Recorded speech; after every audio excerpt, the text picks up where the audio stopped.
Actually, I started writing code before design. Why did you change? I didn't change. I still do it. But are you more of a designer than a developer? I think I'm more of a designer than a developer. And the edge for writing code, or the edge for continuing to write code, was basically because I wanted to. So what does Book Me Now do? Okay, Book Me Now is for small businesses and professionals. One of the biggest problems we encounter with service providers is what we ended up solving was trying to. Hello guys, and welcome to the 6th episode of the Edge Cases podcast. My name is Derek, and today we have a very special episode. We are having our first guest, right? Regularly want us to have guests, but we have guests today. All right, so today we are going to do a very special thing. As usual, I'm here with Franklina. So our guest has been in the design space for a long time. He has been a designer. He is currently a founder. Everything, husband of 3, father of 9. And today we want to have a very nice or very interesting discussion on case studies. Right. But before we go into case studies, last week we spoke on portfolios. And we want to also get his thoughts. So I'll let him introduce himself and then tell us the status of his portfolio. And then he gives us some insight on what he thinks a good portfolio is. So, guest.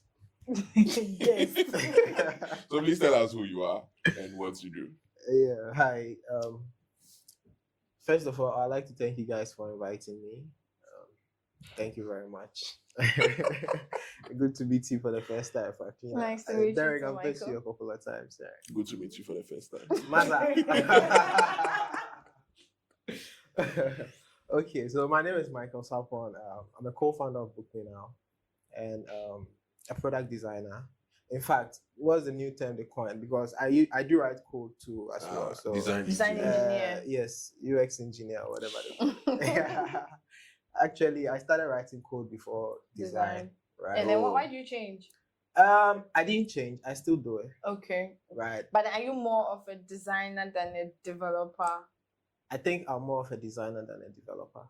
Okay. Yes. But I started with code. I wrote a lot of front-end code when I started. And then as time went on, I had to pick up design because and the edge for writing code or the edge for continuing to write code was basically because I wanted to match my designs. Okay. Right. Sometimes when you They'll work butcher with it. other engineers, exactly, they'll butcher it. Mention their name. Mention their name. Mention their I- name. Oh, they beg. Nah, I mean, Yeah. I've worked on a few teams. You don't know them though, but I'm not going to mention it. Yeah, but I love writing code because I started with it. So I just continue to write, build my own screen, right, till date. Nice. What does Book Me Now do? You mentioned Book Me Now. Okay, Book Me Now is an appointment platform for small businesses and professionals, right? Basically, it's just for you to lock in your appointments. Okay. One of the biggest problems we encounter with service providers is no shows. Yeah. Okay, someone will call you, I'll be coming to your spot, and they don't show up. Meanwhile, someone walks in and you tell the person, oh, I have an appointment with someone. That's revenue lost, right? They get to lose that money. So what we ended up solving was trying to lock this appointment in with deposits. So it's not fixed or it's not compulsory, but you can set a percentage that you want to collect for locking your clients in. Okay. Nice. Thank you very much for that really nice intro.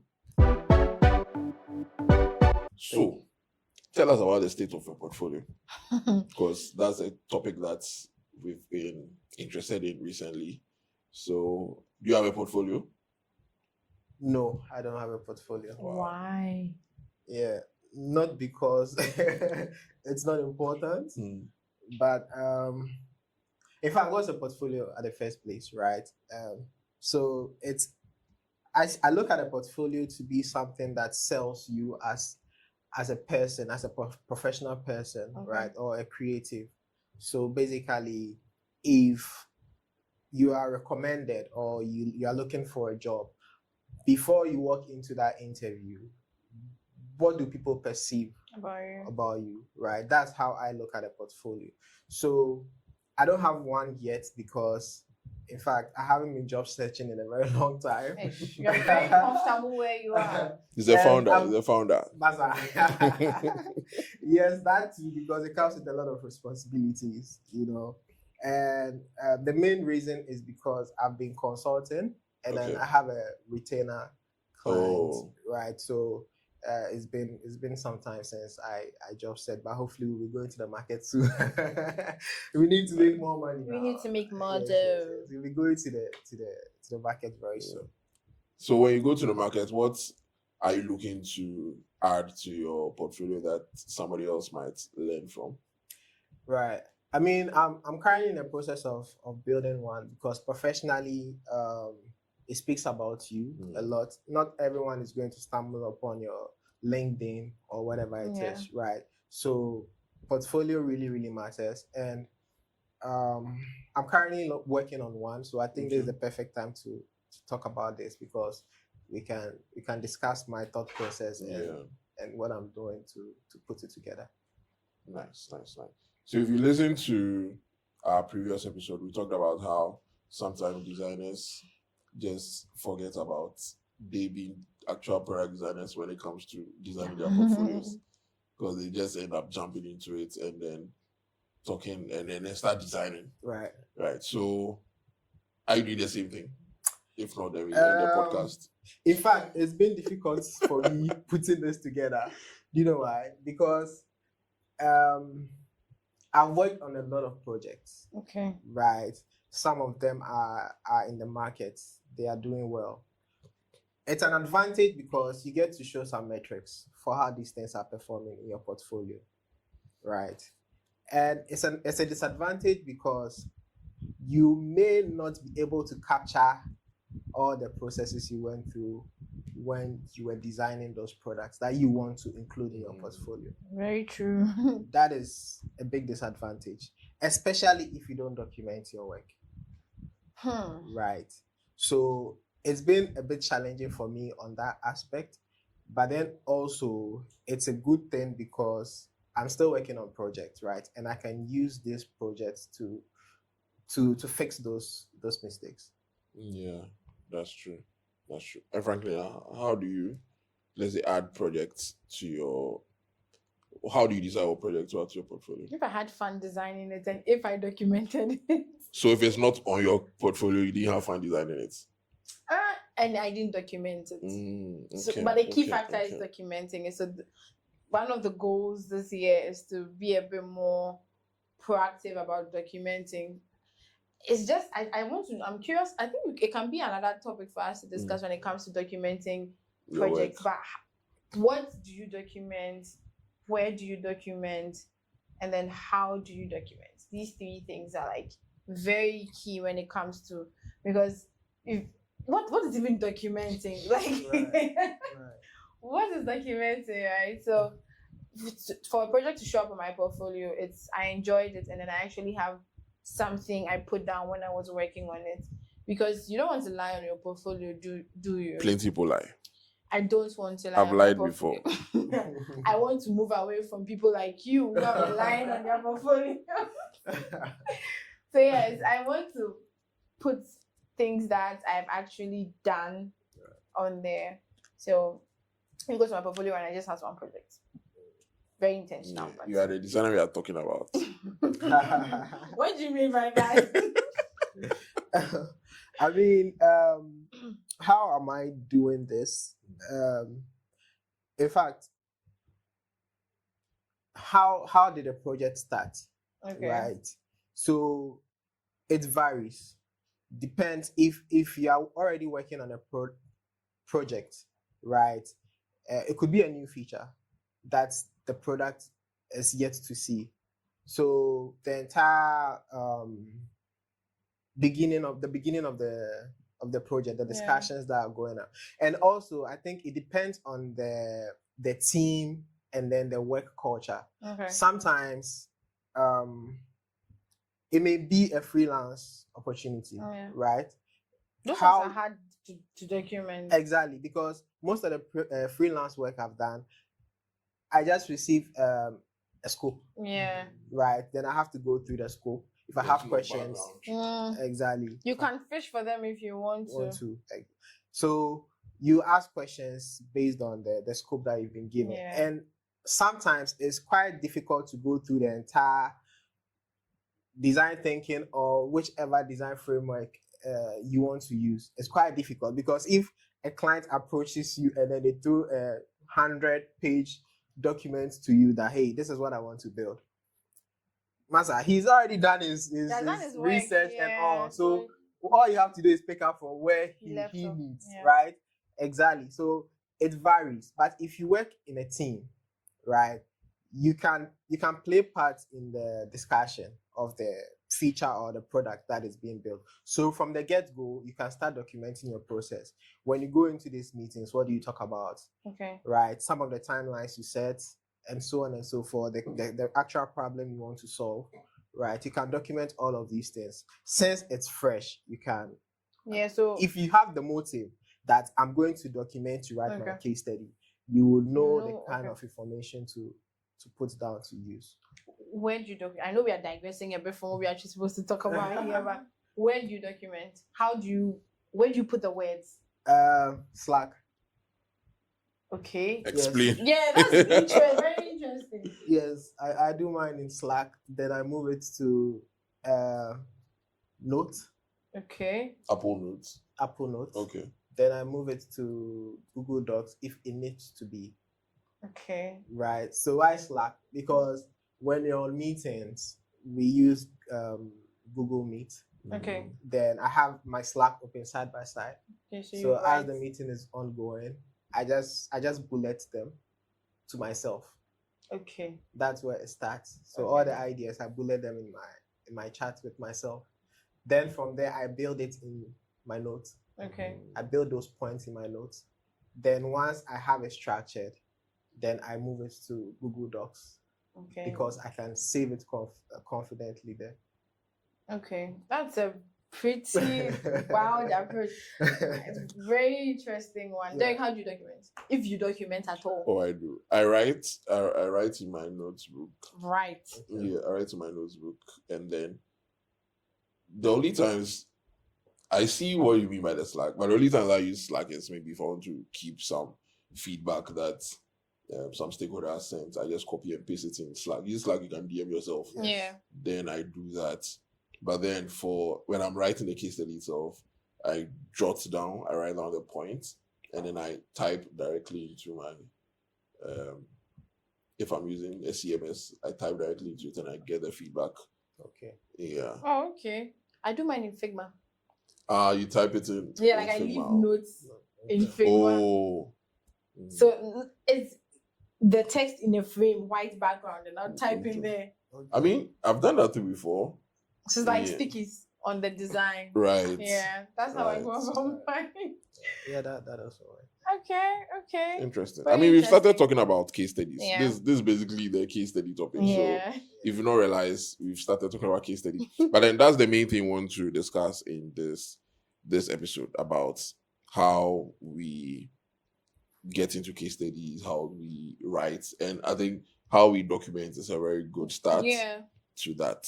So when you put together everything, you say you start from Slack, then you go to Apple Notes, then Google Docs, if necessary. Mm-hmm. So how does something make it into your final portfolio? What do you look out for? What do you remove from whatever is in Google Doc, and what enters your final portfolio? Like the refinement. Yes. Okay.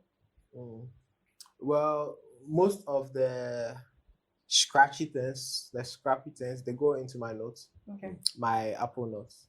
So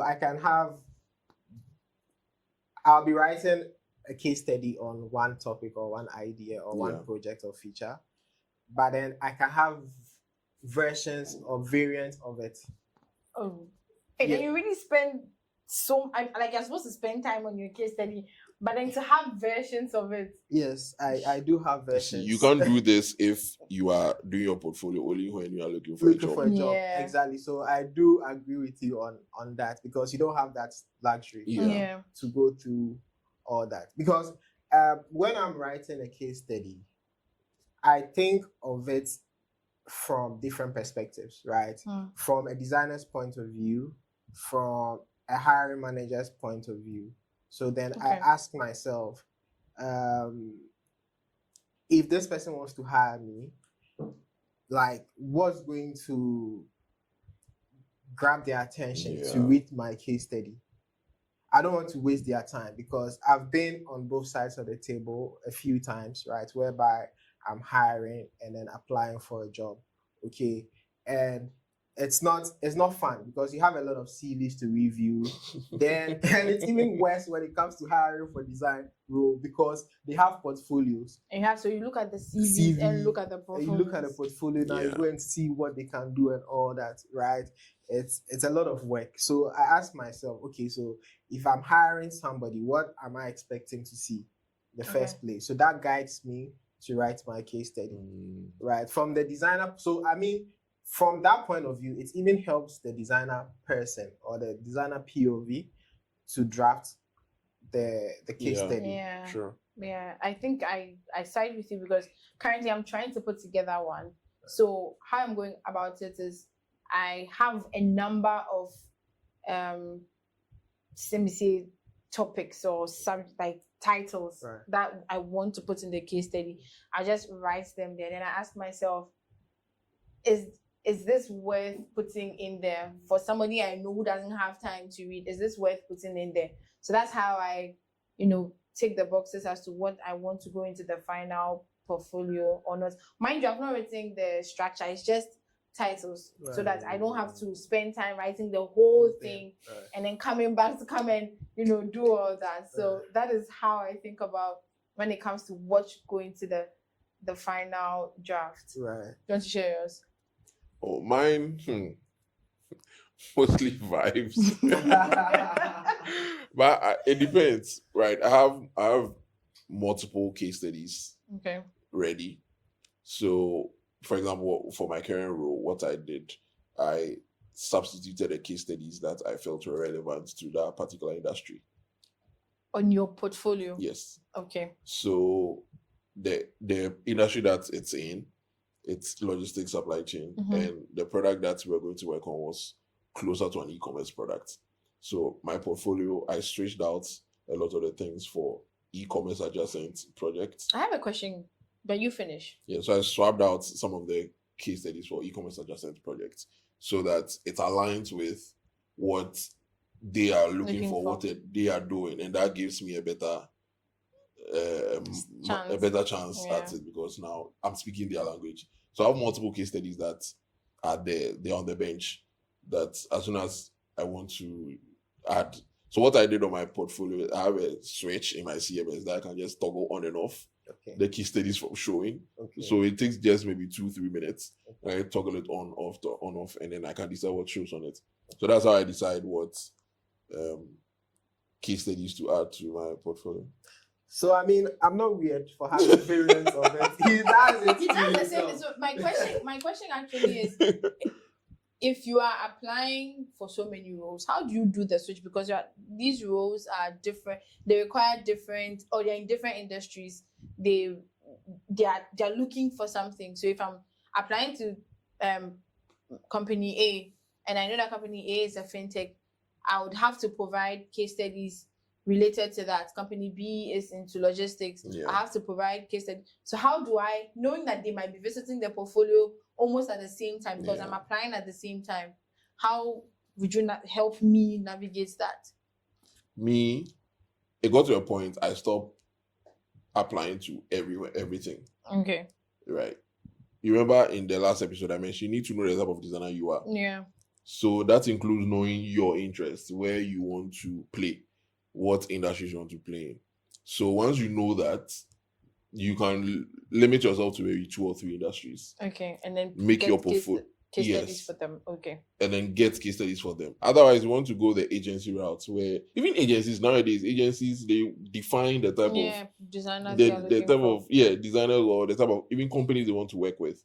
So if you do that, then you limit the number of industries you need to design for in your case study, and that will help you choose more quality work. So by then, for somebody who maybe does not know, then that's the point where Charlie's hard. Maybe you need to do more case studies or have different portfolios. Because that would be the only way out. Because if you know a hiring managers will be, you've applied for say 3 roles, different industries.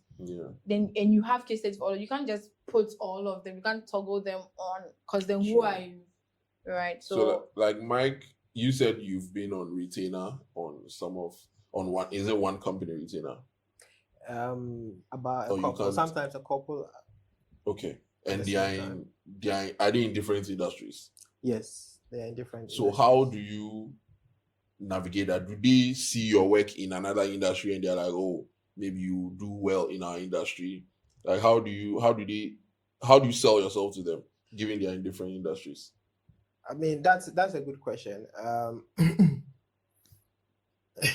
I think it all boils down to your problem solving ability. Right. That's how you are able to adjust in various industries. Personally, that is it. Because if you have good problem solving abilities, no matter the requirements they put before you, you'd be able to, in fact, discern and then find ways and means to work with it. Right. That is what has helped me, honestly. So you need to be a good problem solver. Yes. How do you become a good problem solver? Very important. It's hard. There's no formula to that, I know. It's hard. Yes, there's no formula to that. It's hard.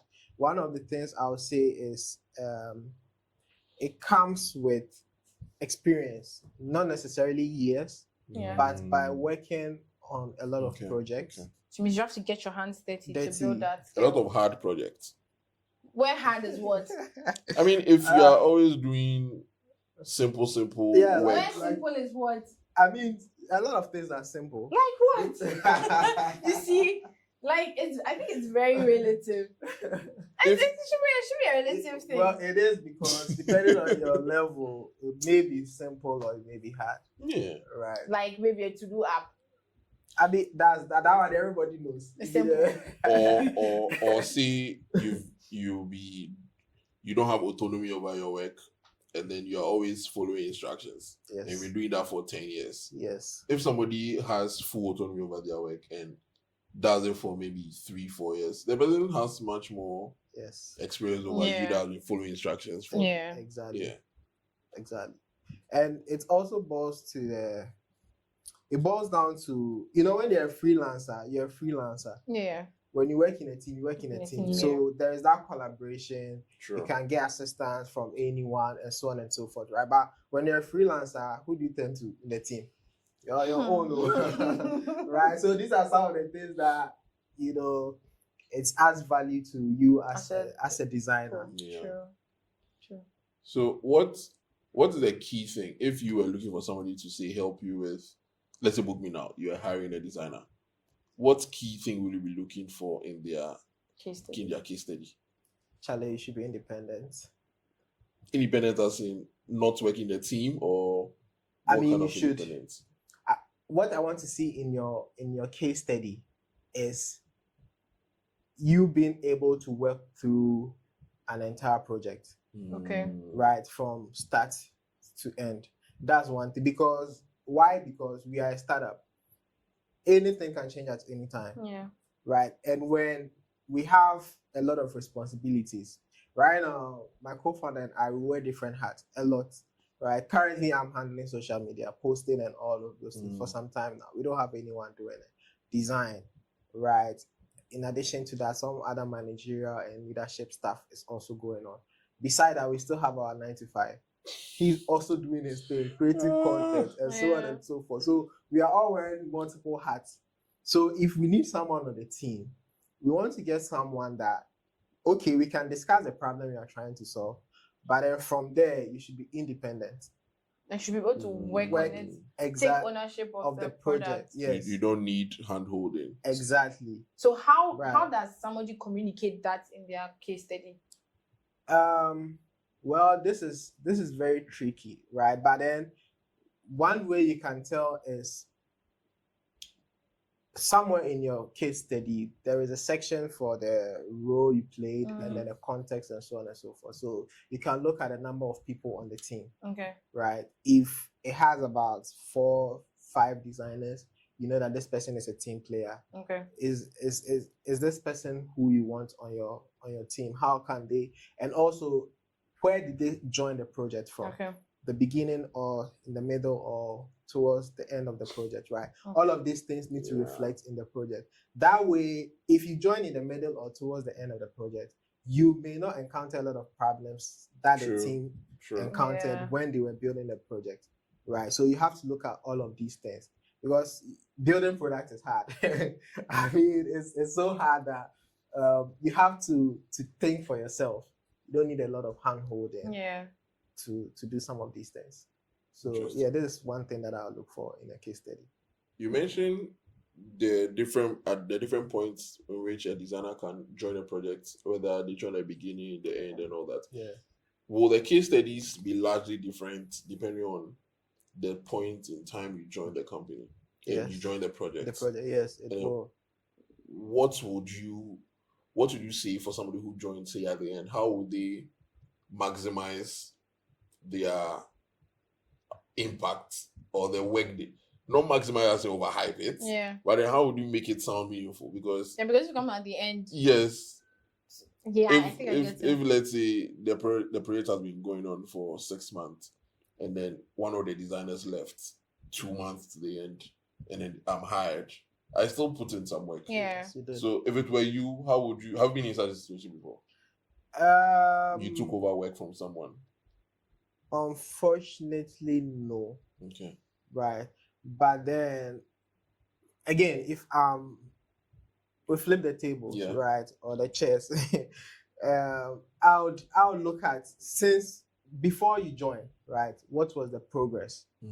Were there any metrics recorded before you join, right? And your impact that moved the needle after you joined. That is what I'll be looking at. Okay. Right. So that's one way to make. So, and it boils down to documenting. So before you joined, you have to document that this is where you met the project from, and this is where you took it to. Yeah. Right. So that needs to reflect in there. Yeah. In the topic of diverse or different types of, we are looking at the structure of your case study, right? Do you have a set structure in your mind?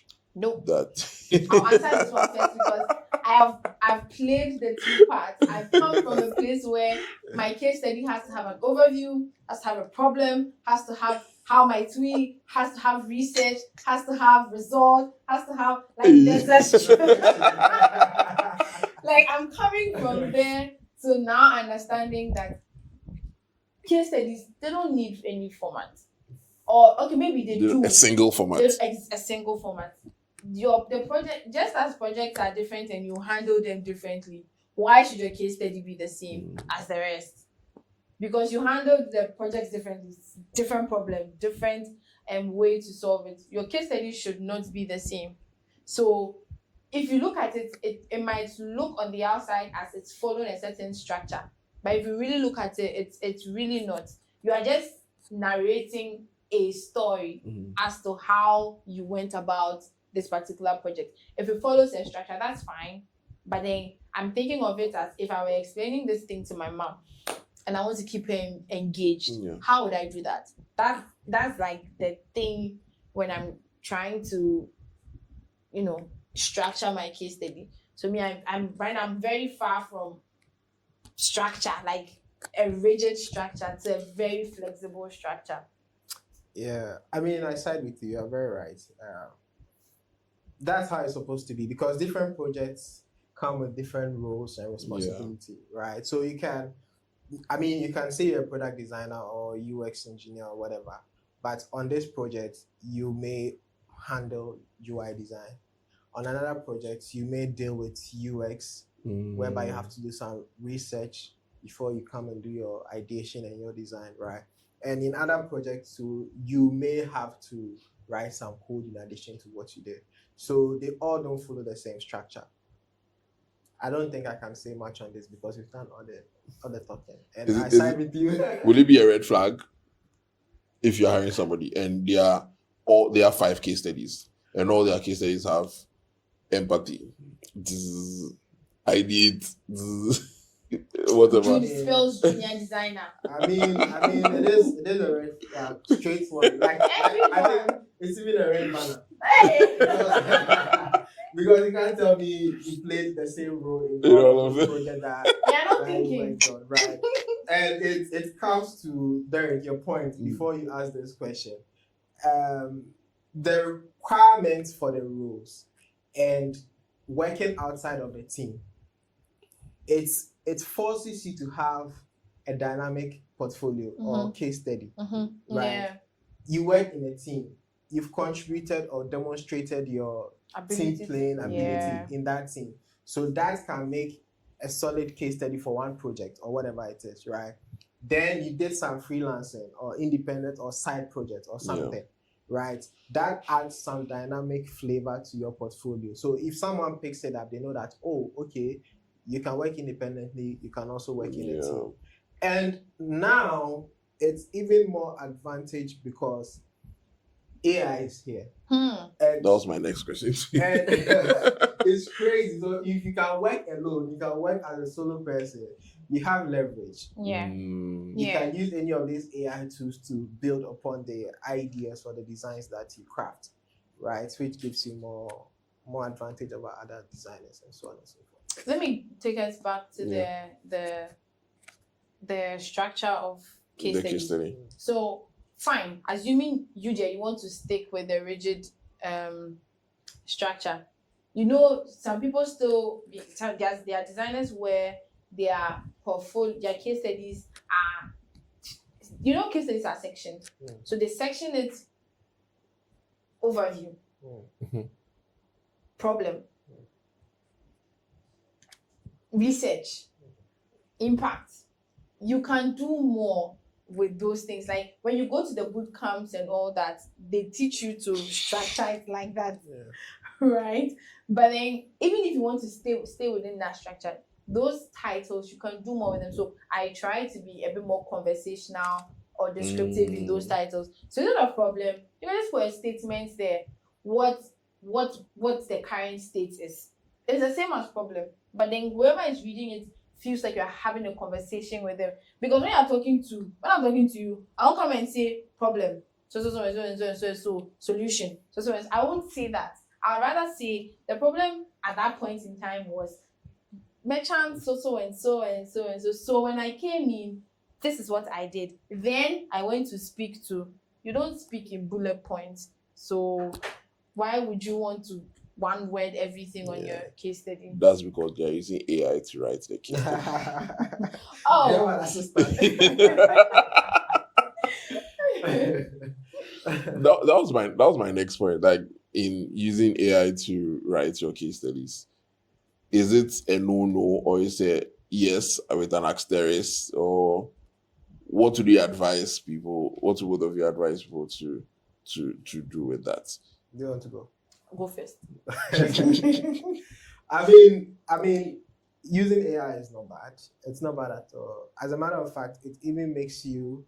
It highlights some of your blind spots. Personally, that is what I would say. It highlights some of your blind spots because there are certain things you may not think of. It would point them out for you. Yeah. For you to rethink what you are doing. I think it's problematic if you don't have structure at all. You don't know what you want. Because if you notice the thing with AI prompting and all that, AI never tell you are wrong. Whatever you tell it, it will just... It will try to agree with you. Yeah, exactly. It won't tell you are wrong or right? So you have to know what you want. Yeah. You have to have some expectations of what you are trying to achieve.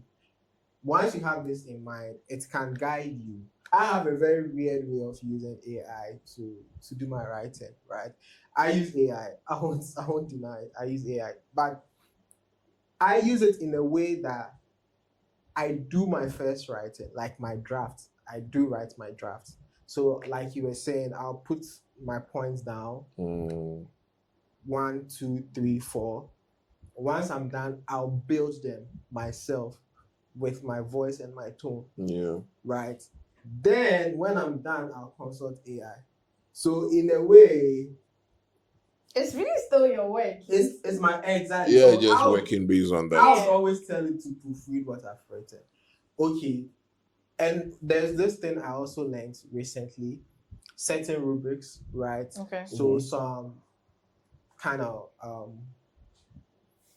giving it some boundaries, the guardrails, some guardrails for whatever you are crafting, and then you make it analyze what you've written to make sure that it stays within context and it doesn't go out of it, right? So when you put these things in place, you get something solid that comes out as your own work rather than AI just dumping anything for you to write on. I mean, that is a no-no. That's how I go about mine too. I'm like I said, I am writing a case study right now, and I'm not allowing it write the whole thing for me. I'm coming up with the structure, and I'll tell it to. I tell it that okay, I'm trying. The goal of this case study is for me to be as conversational, engaging, and putting a lot of storytelling. So with this structure, how do I arrange the sections? Right. It's not writing it for me. It's guiding me, right? So it's just moving things around and telling me why. And then if I've missed out on anything, it points that out to me. Yeah. So it's not AI's work. It is my work. I'm just thankful I have a partner to help me think through my blind spots, right? So it's a yes with an asterisk. Yes, if you go this direction and if you use it well. No, if you just tell it that you are writing a case study on a fintech app, so you should just go ahead it will give you I won't be surprised if people do that. Oh, definitely. Yeah, it will give you something. Definitely. It will give you something. Because me, like I use some of Mike's formats. So I have a Super Whisper. It's an app. Yeah, thank you for putting me on. I use that and I just speak. So I speak for like until I exhaust all the thoughts that I have. So if I have a plan and they say I've written down what I want to write about, then I just turn on Super Whisper and then talk through everything. Every point that is in my mind, talk through it. And then I ask now AI, okay, let's break down all these things that I've said. And then we go back and forth in proofreading, in validating some of the things. And then just to refine all their thoughts, because I can't type 2,000 words and then proofread it. I would rather talk for 5 minutes. So that's what I use, and then it proofreads it, then does all the other validations, and then we come out with the final thing, and then I go through just to make sure that it's actually aligns with the initial thoughts that I had. Yeah, and I mean that helps. That helps me move fast because now I can talk, and then in a few minutes' time, I get full writing. Right. Yeah. I mean, you're on the same page. Yeah. Interesting. So, another thing that I think a lot of people wonder about is how you handle case studies for NDA projects. Right. I talk to people a lot, and one of the things that they mention when it comes to portfolios or case studies, especially, is how do I write a case study that I have an NDA on? And you that have done freelance, I'm sure you've had a couple of NDAs. What project was the NDA about? That's the whole point. Let you tell us. Right, but how have you ever added a project that was under NDA? If yes, how did you add it? If no, you can wink and then tell us how you would have done it if hypothetically you ever have.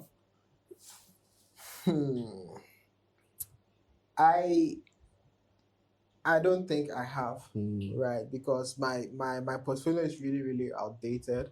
Oh, but okay. I don't think I have added any NDA projects. are you going to? Yeah. But I don't think I will do that. I just want to play it safe. But sometimes you have to pay attention to what's in the agreement that you sign, right? Sometimes it can. I mean, I've been in a situation where I needed some metrics on a project, but not all of it can go out. So what I do is, okay, I'll ask the manager that, hey, I need to share some metrics on this particular thing I worked on, right? That's if the thing is already out there. And I would like to include projects that have potential or are out there. People are using it, right? That perhaps the hiring manager can even Google it to see the project out there. I would like to add such projects. How important is that? Because, like I said, if I flip the chairs to go to the other side, every project that you include in your portfolio, I would like to interact with it to see it. Sure. Right. So if it's a pet project, then I would pretty much want to skip projects that are test. Then it means you are a junior or you don't have much experience. Because the whole point is that depending on the team you are joining or the company, right? Perhaps they have a product out there. And it's very different designing for projects that are in the market versus projects that have never seen a market before. Completely different. So these are some of the things that hiring managers actually look at to bounce CVs and so on and so forth. You get me? Because like, Book Me Now is in the market right now. Getting someone who has never shipped a project, I can't trust them to design a whole feature for us to implement. It's just natural. Sure. It's just natural because like you just mess up people's flow. The way they think or the way they are used to booking a service provider, you are just going to mess it all up. And the next time they come to the platform, they are going to be confused. It doesn't mean you can't do redesign. You can do redesign, but you have to be tactical about it. And all of this happens from experience, having shipped projects that people have used before. Sure. Right. So yes, I mean, it's very good to add projects that are out there, they are working. Or if they've been discontinued, it's fine. You can add metrics, it's fine. But the only advantage is that they would get to know that, okay, this person has really worked on a project that is in public and it's in users' hands and they are using it. Yeah. Interesting. So if I want to work at Book Me Now, I can use this as tips in my application. Yeah, I swear you can. Apart from the source, like apart straight from the source. Yeah, you can. Yeah. I mean, earlier we talked about like documenting and all that, and right now we are talking about showing like what we can do so that you know that whether you're a good fit in the team or not. Is it everything I need to document in my case study? Because if I'm writing everything down, let's say I'm using the Slack method, then I'm writing everything down from maybe the meetings we had some insights from the meeting, I write it down. We had some user research that we did, and I write the insights down, all of that. Is it everything that I need to add to my portfolio? And what is important in a case study? Okay. You don't need to add everything. 1. 2, you need to document a lot because you never know when you would need something in your case study, right? So case studies from my point of view, right? Depending on which level you are, you can have various case studies. Okay. I'm currently working on a case study where I might publish it on Book Me Now so that people can read it. And it's audience focused. Okay. So this same project that I'm working on, I can write a case study for different audience and write a case study for recruiters. Exactly. Right. So it's the same problem I'm solving, but the audience approach will be different. From the recruiter approach. You don't want to bore recruiter with about 6 pages case study. Like, come on. But you can bore an audience with such a thing, depending on how you are going to carry them through the process. Okay. If you have good storytelling ability, they'll get hooked and they'll never even realize that they've read 6 pages. Right? Sure. Exactly. So in a situation like that, documenting a lot would help you, because you will capture certain instances that may excite the audience. Okay. You get me? So you just have to document a lot, but you need to be selective about what to put in there, and also the target audience you are writing for. Interesting. Franklin, is there something that you don't want to see in a case study? First thing, those titles. It really puts me the short titles. Yeah. Maybe that's the grammar they like. No. it means right, you are not being empathetic with the hiring manager, because then they need to really read each block of text under those topics to figure out what you're trying to say. But then if you have in mind that the hiring manager doesn't have time, you don't have time to read every single word on there, your best bet right now is, if they are skimming through, titles are what to grab their attention. So how do you make your titles enticing enough for them to even skim through the subtext under that title? Right. So first thing is those block of texts. I mean, those one word titles. So their case study should have good UX. Good, yeah. You should have good UX. You the designer, your portfolio / case study should have good UX. A second thing I wouldn't want to see are just screenshots or images with no context. You design, so a typical example is you designed a flow or a screen. They'll just put the home onboarding. Of course, I know what an onboarding is, but what are some of the decisions you took on the onboarding? What are some of the trade-offs you made? What are some of the things you want us to pay attention to? Maybe your onboarding has a timer there. Why is that timer there? Why is it important? Because I want to know your level of thinking. A case study is just, you are telling whoever is reading it, like, this is my thought process working on this thing. So if you just put the screenshots there, you've not told me anything.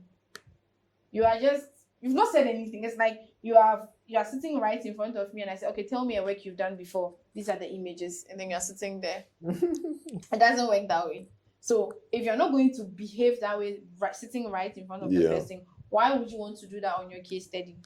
Right? So if you think about your case study as me telling whoever is reading how I thought about it, and that includes decisions you've made, why you made it. As a designer, your main thing is the decision. So any small time you get, say why you did something. Well, yeah. So those are the two things that, as soon as I see in them, they're just red flags. I just don't continue. The rest are just now very relative to the person viewing. So it really differs from person to person. Interesting. And you? What I don't want to see in a case study, don't tell me empathy, because I know you didn't do empathy. with you in the first place. Okay, but seriously, one thing I don't think people should be adding, which it shows a lot of novice.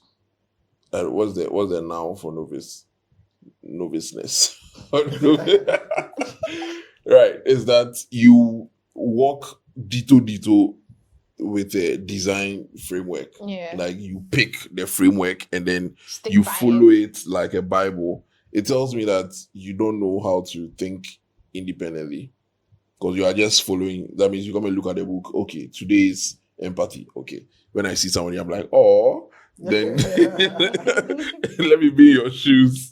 Right, then the next day go and so then you do this thing. That tells me you don't know how to plan and then understand the scope and then draw your own design process from what is required of that particular project.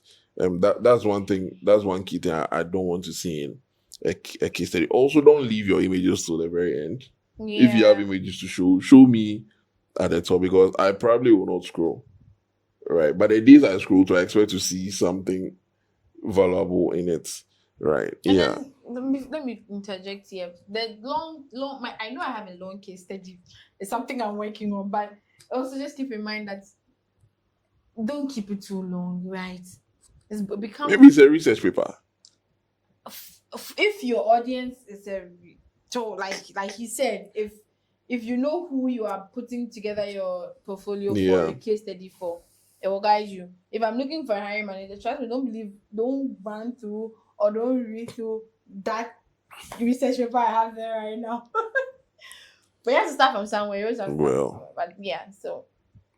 How about you, Mike? What, being on the other side of the table, have you seen anything in somebody's portfolio that case study that just put you off and you didn't even bother reading again? Or you are empathetic? No, I mean, first thing I look at is structure, right? Like Franklin was saying. And if you have the same structure across all your case studies, right? Problem. I wouldn't really be be engaged to the end, right? And then I also look out for the thought processes. I look out for diagrams. Okay. Right? I expect you to weave it. Okay. Right? It doesn't have to, they all don't have to follow the same structure or format, but you should weave it. For instance, there are projects where you do research, right? You have to show certain proofs of that research that you did, right? If it's a survey, you can provide the results of the survey, right? Yeah. If you did some sketches on paper or use the tool, you can include them in the sections. I want to follow that. Like it should be, and another thing is also storytelling. Okay. Right? That's one thing that, in fact, captivates your audience or your reader to really, really go into your project. So if it's all fixed, rigid, like you were saying, you follow step by step, it's one thing that would put me off. I want to see some dynamism in there, like tell some story, and then like hook me into hook me now. Hook me now. Hook me now. In the case that you right, yeah. So you don't have to be rigid with your structure, and it doesn't have to be raw. And I also pay attention to punctuations, like I think Franklina mentioned, like you don't have to make your lines run too long. It just makes reading boring. Yeah. So just take the audience on a journey from start to end. Should I be serious in my portfolio or fun in my portfolio?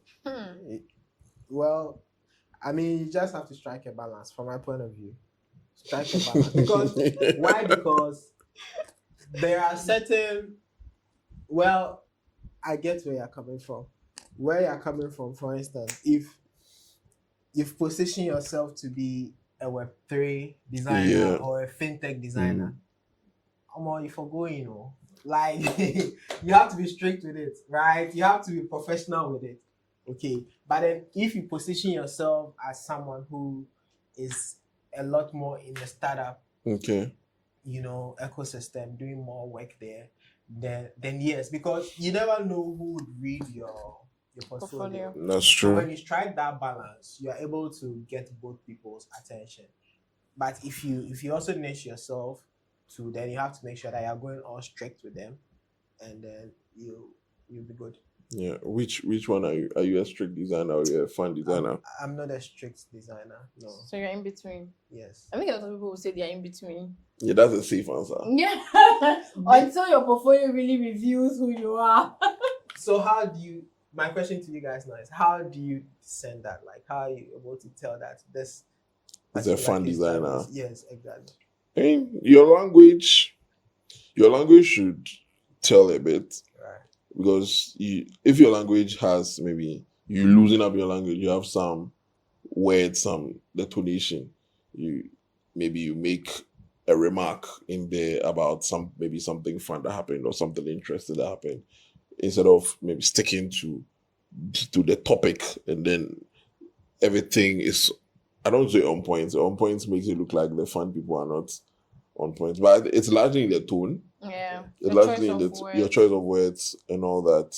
You know, there's a way to say something and sound very professional, and say the same thing and sound playful or not too uptight. Yes. Yeah. Another way I try to not look too uptight, or also one thing I look for when I'm reading other people's portfolio case study is they admitting something they did didn't work, and then telling us what they did to rectify that, or what they finally did to solve the problem that they're trying to solve that didn't work. I value that a lot because that also tells me a bit about your thinking, and that also tells me that you don't take yourself too serious. Otherwise, if you take yourself too serious, you might not even include that because you think that it's a flaw. It's a flaw. That's another thing that I think somebody who is not uptight might add to this. Is it something that you've considered adding?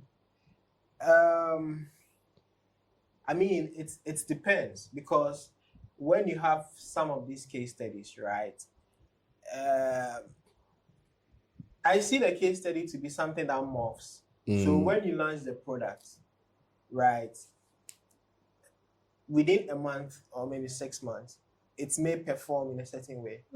But after a year or two, it may not be the same as that. True. Right. So now you have two choices. Do you want to rewrite it, or you want to update it? Okay. If you are updating it, then you would like to keep your previous decisions. Okay. And then add up to it, right? To justify how you resolved that the previous issue. Okay. That makes sense. Exactly. So it depends on you, the designer. If you were, well, you are writing your case study, you are looking at your case study right now. But if you started your design career today, you have the only project you have are the projects you had in your bootcamp. Let's say you have three capstone projects in your bootcamp. How would you frame your portfolio, your case studies? How do you rewrite them in order to land a job at, let's say, Haptel?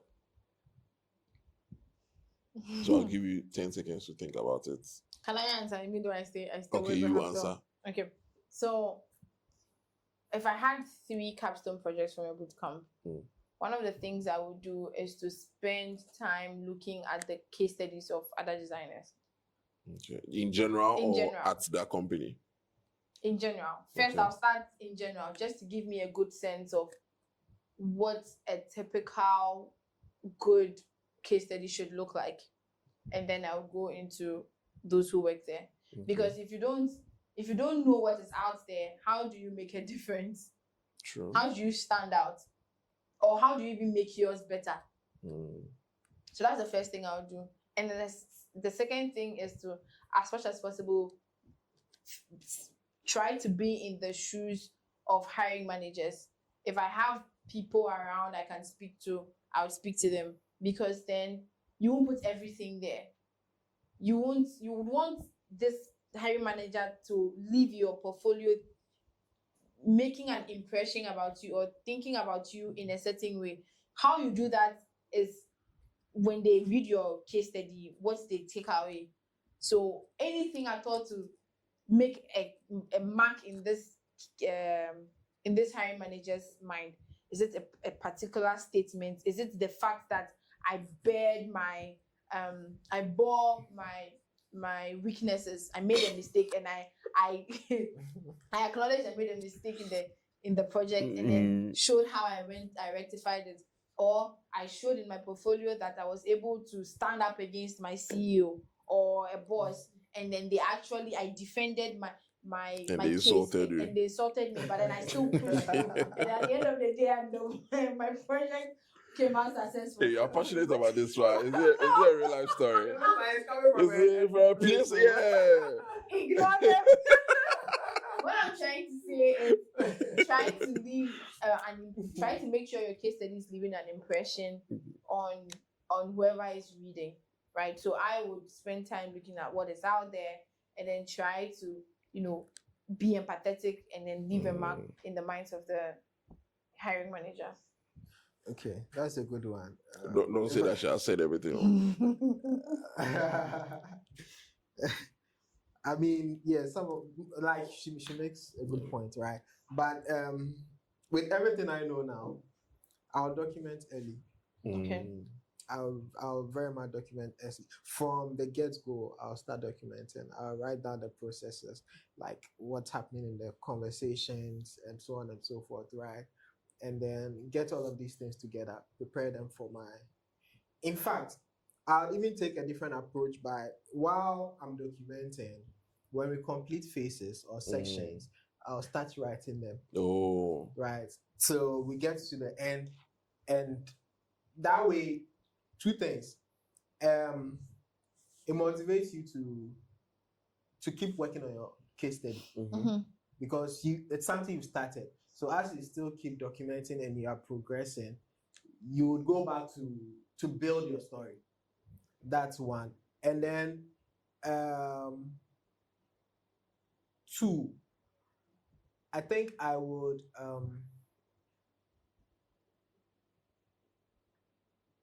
this thing escaped me. I'll consult some experienced people. Like I'll network early with some senior designers and so on and so forth, right? Because if you are starting, how do you know what is good and what is not good? There are a lot of them out there. Yeah. A lot of opinions. You made like you made a point. I don't know. I think the previous podcast you made mention of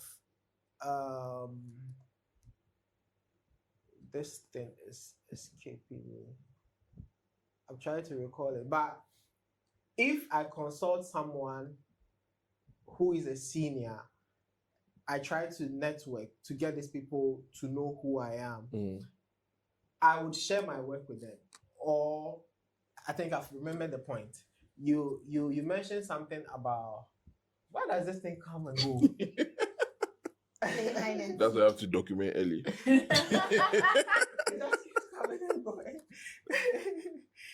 I would engage these people, share my work with them, try and get feedback. Okay. As soon as possible, because at that point you don't really know what a good case study is. Someone has 20 years of experience. I'm back to it. They'll just name drop. Okay. Right. So if you go out looking for these people, like good designers on LinkedIn, on Twitter, and so on and so forth, these people just name drop the popular designers, and they are good, right? But as a junior, you need to get certain things right. Yep. So if you go around looking for inspiration or reading some top designers and looking at their layout, their case study structure, and so on and so forth, you'll be misled. Yeah. True. Completely, right? So if you get some of these senior guys in your corner and find a way to engage them, like people are busy, right? They can't have all the time for you alone. Sure. You just have to find a way to approach them and get feedback from them as you build and work on your case study. Yeah. So I think these are two things. Get feedback from like real people, not abstract charlatans. Real people that you know and they know you, because they may be able to give you honest feedback based on their interaction with you or what they've seen you do. Okay. Right? You get some good feedback from them, which will be constructive for your case study or your portfolio. Nice. Can somebody reach out to you for case study review? Yes. Is it paid? No, it's not paid. Like, you can reach out. How do they reach out to you? LinkedIn. I'm very active on LinkedIn. Okay. Michael Sarpong. You can find me on LinkedIn. I'm very active. Twitter too. We can. Yeah. AB Sarpong. AB Sarpong. Sounds like a pastor. Like Pastor AB Sarpong. Why you like that? Apostle AB Sarpong. It sounds like maybe that's your calling, no? And you are here doing empathy, ideation. Let's wait for the calling. Okay. Once he lands, no. Yeah, Regan has accepted this one, so I might follow. Apostle. depending on how soon it comes, you know. Right. I mean, yeah, this conversation has been really, really fruitful. I've learned a lot, and yeah, are you working on anything new that you want us to know about? Working on anything new? Yeah. Well, on Book Me Now side, yes, we are moving to a new phase. Okay. Right, we solved the service provider problem. You've killed it. We've understood a lot of things that we have to factor into a rebuild of the system, right? And it's coming as a full package. Okay. Right. We can't wait. Like a lot of service provider features that will make them a lot of money, and then it's coming with a marketplace. So we have a survey out there that we want people to fill to know, you know, some of the challenges they have, and then how we can address those things while we are working on the product. So the marketplace will be coming in addition to the service provider bit. So it's a full package that we will be shipping. Who can use Book Me Now? Any service provider. I mean, hairstylists, nail techs. We even have a therapist who uses our platform, right? With a designer. And then yes. So a lot of designers need therapy, so give us. We can't wait for the marketplace. Promo code Edge Cases. You get 100% off. In fact, we support that too. So yeah, I can throw how do you call it? The promo code. Oh, nice. nice. You can book me with it, right? So yeah, we have all this coming in when you book me now. Oh, nice. And outside Book Me Now? Yeah, my 9 to 5. Yeah, my 9 to 5. We are working. Currently, we have a product out there. It's called Fazly. So basically, Fazly. Okay. So what it does is we just connect. Right now, we connect repairers. So if you have a broken laptop, phone, tablet, or whatever it is, we connect you to repairers, right? So you can make a request online, WhatsApp, or even a phone call. We'll just get a repairer to come to your location and then get it fixed for you. Oh, nice. In addition to that, we have some other products that are in the pipeline that we are working on. On personal side, I think my focus is on my portfolio for now. It's the first quarter. I need to get it sorted out. I have a dummy page on my domain, but it's not enough. I need to build it to add more juice to it. Yeah. Nice. We're happy to have you again when you are done with the portfolio, so that you come and launch it here. Anytime. We'll cut ribbon. So that you can scrutinize me. Yeah? If people don't see this things I'm talking about, this.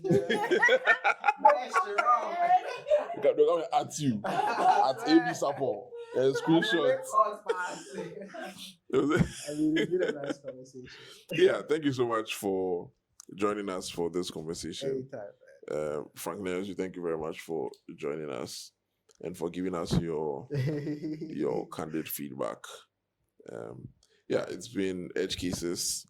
Today has been quite a long episode, but I'm sure those who started with us are still here with us. In Jesus' name. Amen. Thank you very much for sticking with us from the beginning of this very long episode to now. I can't wait to see you on our next episode. Don't forget to like, to share, to comment. We read them. Please comment. Tell us what you think. And if you have any ideas, you can drop them as well. Derek will see them next time, right? Thank you. Clap. Bye.